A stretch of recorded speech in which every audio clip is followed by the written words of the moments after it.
This one I have really looked forward to doing. So I don't need a lot of research for this one, it'll all come from memory. Party booze of the 1970s.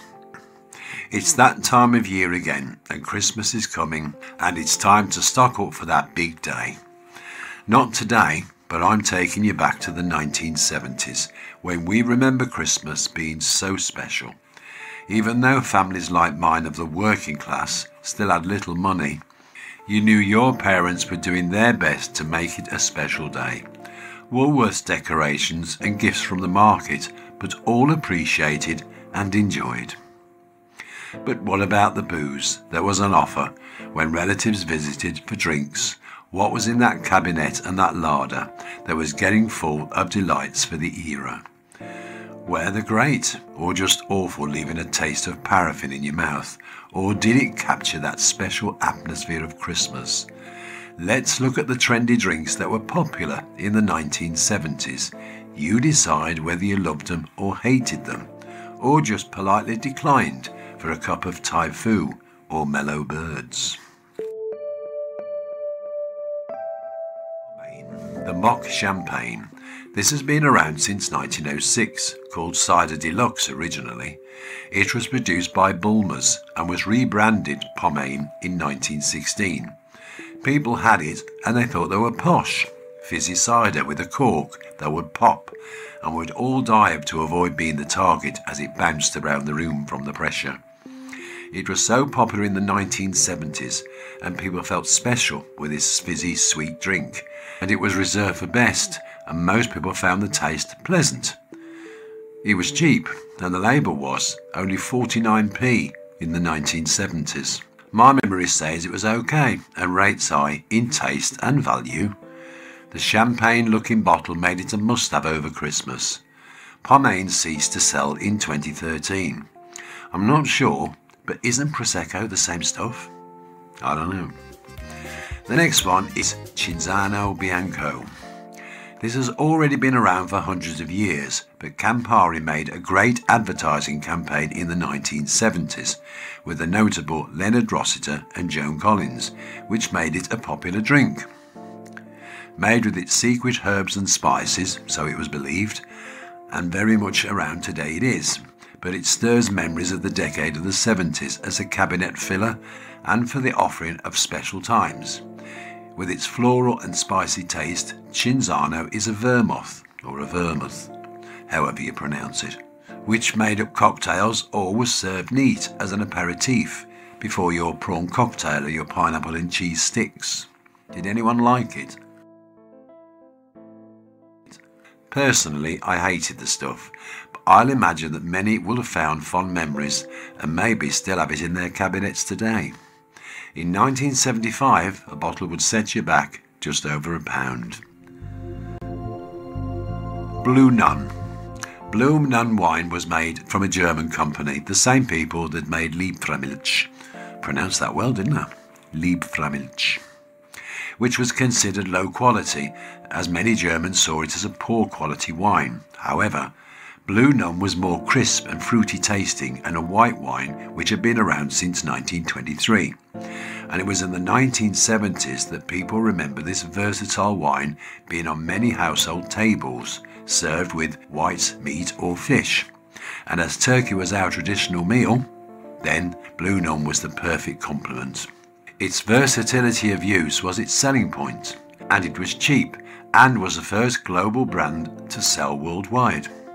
I remember my parents paying around £1 for it in the 1970s. I'm not sure what year. How does it do on the Christmas booze scale today? Wine connoisseurs decidedly hated it, but what about the general non-swilling and spitting public? I'll say you decide on that one. Next up, that flat, light bulb shaped green bottle that held Mateus Rosé, a pink, slightly fizzy wine from Portugal, launched in 1942. We got it in the UK in around 1950, and it grew its popularity in the 1970s, making us all feel continental and cosmopolitan, eh? It sold by the millions in the 1970s, but has since lost its sparkle as Brits preferred a less sweet wine taste. It's still around. This is surprising. Someone is selling an empty bottle of 1970s Mateos for 60 quid. Good luck with that. Some people are using the empty bottles to make table lamps, while one person is selling an original bottle of Mateos or Matthias for £75 on eBay. So, if you want to rekindle that original taste, or would you? I wonder. A great taste and body, or throw it in a stew pot? I'll be interested if anybody purchases that bottle. Right, the next up one. If I say the right one, or any time, any place, anywhere, would that be enough of a clue for the next popular drink at Christmas? Yes, that's martini.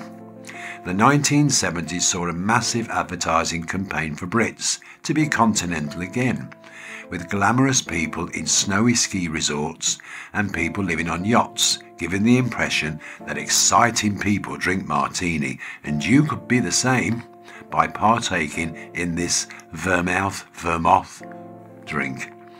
A mixture of fortified wine, gin and the zest of lemon peel. Some vodka versions were also available.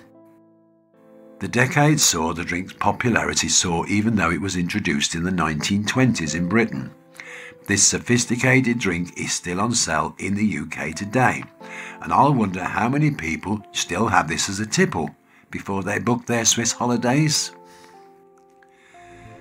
Yes, I'll have a baby sham. The advert that wanted the product to be more unisex than the previous campaigns as the drink for the lady. The ad featured a group of men in a pub, and one fella shouts out, "I'll have a baby sham," which encouraged the whole of the group to have the same. The drink was launched in the UK in 1953, but it's much remembered as a 1970s popular beverage, and pub displays of the deer and the special glasses were a prominent feature, and they are still collectible. Nowadays the drink sells very well, but it's normally found in supermarkets for Christmas promotions. It's a pear-based Perry sparkling wine. I don't think many would say it didn't have a pleasant taste. Popularity since the 1970s have declined, and I wonder how many pubs still serve it. It has a feminine look with the small bottles, and from what I could recall, it never really did appeal to men. Or did it? I'd love to hear from you fellas if you like it. I'll be brave, I quite like the taste. Colt 45, an American malt liquor that was popular in the UK in the 70s. You either loved it or you hated it. Stronger than our traditional beers, it was campaigned as the taste of malt. I didn't think it was popular here, but it is available online. Do you miss it? That's that then. Moving on. Not sure whether it was gnats or cats. Sorry if I've offended fans. The Pina Colada. Pina Colada. Well, that goes back some, but in 1978 it was a Puerto Rican speciality of the year. It was populated around the same time here in the UK as a cocktail. The Pina Colada is Spanish for crushed pineapple. It was a mixture of rum, pineapple, coconut cream or coconut milk. Shook around a while in one of those metal things, and they shoved a cherry and a brolly on the top. Oh, and a chunk of pineapple. It was stuck on the edge of the glass, but it always fell in. Was it nice? It sounds lovely, but alas, I've never tried one.